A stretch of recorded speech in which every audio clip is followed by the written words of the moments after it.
सम्राट अशोक महान के अलावा और कोई शासक उनके आसपास भी नहीं भटकता है। उनके समकक्ष की तो बात छोड़िए, उनके आसपास भी कोई शासक पूरी दुनिया में है ही नहीं। यही वजह है कि हमारे संविधान निर्माताओं ने राजकीय चिन्ह में अशोक के लाट को चुना, राष्ट्रीय ध्वज तिरंगे में उन्होंने अशोक के चक्र को चुना।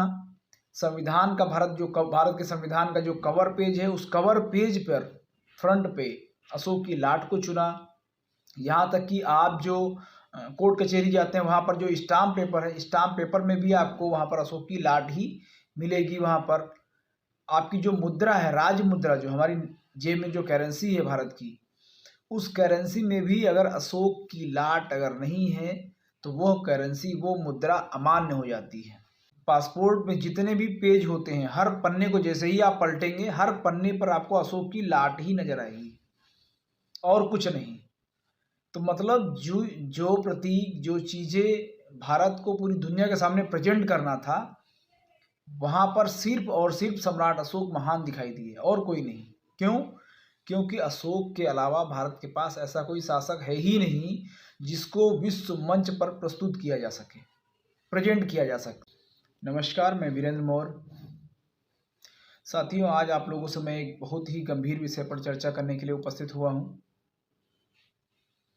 जिस राष्ट्रीय ध्वज तिरंगे की वजह से पूरी दुनिया में भारत को जाना जाता है, उस तिरंगे के बीचों बीच में जो एक चक्र सुशोभित है 24 तीलियों वाला, उस चक्र को धम्म चक्र कहा जाता है। और वो चक्र सम्राट अशोक का जो राष्ट्रीय प्रतीक अशोक की लाट जो है, वहाँ से उस चक्र को लिया गया है और उस चक्र को ध्वज के बिल्कुल बीचों बीच लगाया गया है। सांस्कृतिक तौर पर भारत के पास बहुत सारी चीज़ें रही होंगी, बहुत सारे प्रतीक रहे होंगे, लेकिन हमारे संविधान निर्माताओं ने जब हमारे राष्ट्रीय ध्वज का चयन किया तो उस राष्ट्रीय ध्वज के बीचों बीच उन्होंने अशोक के चक्र को जगह दिया, क्योंकि सम्राट अशोक महान के चक्र से बेहतर और कुछ उनको नहीं लगा और कुछ उनको नहीं मिला पूरे भारत के इतिहास में, अब तक का भारत का जो लिखित इतिहास है। और मैं बात करूं सिर्फ इस चक्र की बात नहीं, सिर्फ तिरंगे ध्वज की बात नहीं है। आप जब भारत के संविधान जिससे पूरा देश चल रहा है, उस संविधान के जब आप कवर पेज को जब आप देखेंगे तो उसके कवर पेज पे आपको और किसी की फोटो नहीं मिलेगी। वहाँ पर जो आपको फोटो मिलेगी वो भी अशोक की लाट है, जो अशोक का राज चिन्ह है, जो अशोक का राजकीय चिन्ह, जो आज भारत का राजकीय चिन्ह है। अब सोचिए कि पूरे भारतवर्ष में बहुत सारी चीज़ें, बहुत सारे प्रतीक रहे होंगे, बहुत सारे महापुरुष पैदा हुए, लेकिन हमारे संविधान निर्माताओं ने जब राजकीय चिन्ह चुनने की बारी आई तो उन्होंने सम्राट अशोक की लाट को ही क्यों चुना? भारत के पास बहुत सारी सांस्कृतिक चीज़ें थी विरासत के तौर पे, बहुत जगह पूरे देश में खुदाई हुई, लेकिन सम्राट अशोक महान के लाट के अलावा जो सारनाथ में मिली, उस लाट के अलावा भारत के पास ऐसा क्या था जिस पर विश्व मंच पर जिसको प्रस्तुत किया जाए और पूरी दुनिया के सामने कहा जाए कि हमारे पास ये एक ऐसे शासक थे जिन्होंने पूरी दुनिया पर राज किया। जब हम विश्व मंच की बात करते हैं तो वहाँ पर सम्राट अशोक महान के अलावा और कोई शासक उनके आसपास भी नहीं भटकता है। उनके समकक्ष की तो बात छोड़िए, उनके आसपास भी कोई शासक पूरी दुनिया में है ही नहीं। यही वजह है कि हमारे संविधान निर्माताओं ने राजकीय चिन्ह में अशोक के लाट को चुना, राष्ट्रीय ध्वज तिरंगे में उन्होंने अशोक के चक्र को चुना। संविधान का भारत के संविधान का जो कवर पेज है, उस कवर पेज पर फ्रंट पे अशोक की लाट को चुना। यहाँ तक कि आप जो कोर्ट कचहरी जाते हैं वहाँ पर जो स्टाम्प पेपर है, स्टाम्प पेपर में भी आपको वहाँ पर अशोक की लाट ही मिलेगी। वहाँ पर आपकी जो मुद्रा है, राज मुद्रा, जो हमारी जेब में जो करेंसी है भारत की, उस करेंसी में भी अगर अशोक की लाट अगर नहीं है तो वह करेंसी, वो मुद्रा अमान्य हो जाती है। अब सोचिए कि इस देश में बहुत सारी चीजें थी, लेकिन अशोक की लाट को ही मुद्रा में क्यों रखा गया? जब भारत के नागरिक कभी आउट ऑफ इंडिया जाते हैं, विदेशों में जाते हैं, तो हमको एक पासपोर्ट की ज़रूरत पड़ती है। जब आप विदेश जाएंगे वहाँ आपको पासपोर्ट दिखाना पड़ेगा, तो पासपोर्ट बनता है। एक देश से दूसरे देश जाने के लिए आपके पास पासपोर्ट कम से कम होना चाहिए। उसके बाद वीज़ा प्रोसेस के लिए आप अप्लाई कर सकते हैं। तो जो पासपोर्ट है, पासपोर्ट के कवर पेज पर भी अशोक की लाट ही है, और उस पासपोर्ट में जितने भी पेज होते हैं, हर पन्ने को जैसे ही आप पलटेंगे, हर पन्ने पर आपको अशोक की लाट ही नजर आएगी और कुछ नहीं। तो मतलब जो प्रतीक, जो चीज़ें भारत को पूरी दुनिया के सामने प्रेजेंट करना था, वहाँ पर सिर्फ और सिर्फ सम्राट अशोक महान दिखाई दिए और कोई नहीं। क्यों? क्योंकि अशोक के अलावा भारत के पास ऐसा कोई शासक है ही नहीं जिसको विश्व मंच पर प्रस्तुत किया जा सके, प्रेजेंट किया जा सके।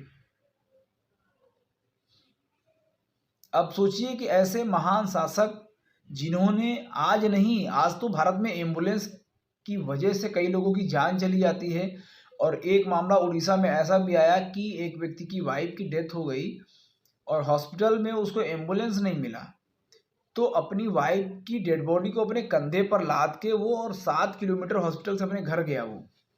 आज ये व्यवस्था भारत में है। और ऐसे भारत में सोचिए कि आपके 2300 साल पहले जो शासक थे सम्राट अशोक महान, उन्होंने न सिर्फ पशुओं, न सिर्फ मनुष्यों के लिए अस्पताल बनवाए, उन्होंने पशु पक्षियों के लिए भी अस्पताल बनवाए। सड़क किनारे जब आप सड़कें देखेंगे, जो जीटी रोड है, जो जीटी रोड के दोनों तरफ किनारे शानदार वृक्ष लगे हुए हैं, थोड़ी थोड़ी दूर पर कुआं तालाब थे, क्योंकि उनको पता था कि जब व्यक्ति सफ़र करेगा, चूंकि उस समय आने जाने का जो माध्यम था वो जानवरों के माध्यम से था, घोड़े, ऊँट, हाथी, बैल, लोग इससे चलते थे। तो जब व्यक्ति इनकी सवारी करेगा तो आदमी को आराम चाहिए तो जानवरों को भी आराम चाहिए। अगर आदमी को भोजन चाहिए तो जानवरों को भी भोजन चाहिए। अगर व्यक्ति को, मनुष्य को अगर छाया चाहिए तो जानवरों को भी चाहिए। तो उन्होंने मनुष्यों के साथ साथ जानवरों के भी अस्पताल बनवाए, पेड़ पौधे लगवाए, उन्होंने कुआं तालाब खुदवाए कि मनुष्य भी और जानवर भी सबका कल्याण हो, सबका मंगल हो। इस दुनिया के जितने भी प्राणी हैं सबका मंगल हो, कल्याण हो। और मंगल कल्याण भी किसका कर रहे हैं वो सोचिए। सिर्फ भारत की सीमाओं के अंदर नहीं, सुदूर देशों में, यहाँ से अफ्रीका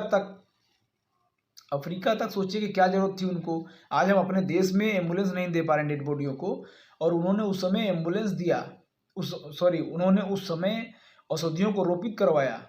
जिन देशों में नहीं थी वहाँ रोपित करवाए, जहाँ नहीं थी वहाँ भिजवाए। वो क्या जरूरत थी उनको, सम्राट अशोक महान को। जबकि मैं दावे के साथ कह सकता हूँ कि भारत ही नहीं, पूरी दुनिया के इतिहास से अगर सम्राट अशोक महान को हटा दिया जाए तो मुझे लगता है कि इतिहास के 70% पन्ने खाली रह जाएंगे। क्योंकि सम्राट अशोक भारत के नहीं हैं, सम्राट अशोक पूरी दुनिया के हैं। सम्राट अशोक महान ने कहा था वसुधैव कुटुंबकम, पूरी वसुधा हमारा परिवार है। पूरी वसुधा के कल्याण की बात करते हैं सम्राट अशोक महान। ऐसे ऐसे महानायक से प्रेरणा लेने के लिए आज भी इस 21वीं सदी में फ्रांस के लोग वहाँ पर अशोक की लाट बनवा रहे हैं। सोचिए, सिडनी में, ऑस्ट्रेलिया में अशोक की लाट बनवाई जा रही है, वियतनाम में, चीन में, थाईलैंड में, कोरिया में, श्रीलंका में, म्यांमार में, पूरी दुनिया के लगभग 2 दर्जन ऐसे देश हैं जो सम्राट अशोक महान से प्रेरणा लेने के लिए वहाँ पर अशोक की लाट वो लगवा रहे हैं। वीडियो को अधिक से अधिक शेयर करें, अधिक से अधिक लोगों तक पहुँचाएँ, और वीडियो आपको कैसा लगा अपने महत्वपूर्ण सुझाव कमेंट बॉक्स में जरूर लिखें। Thank you.